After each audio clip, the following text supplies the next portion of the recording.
Glenca Cisara dapat perlakuan romantis dari suami saat malam pertama. Glenca Cisara dan Randy John mengalami kejadian lucu di malam pertama. Hal tersebut terkait dengan minuman kesukaan minuman teh Glenca Cisara. Selain kejadian hal lucu, Glenca Cisara rupanya mendapat perlakuan romantis dari sang suami.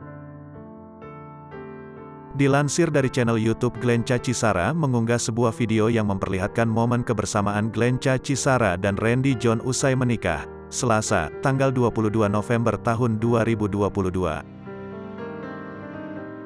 Dalam kesempatan itu, Glenca Cisara tampak membagikan momen saat dirinya diperhatikan oleh Randy John selaku suaminya.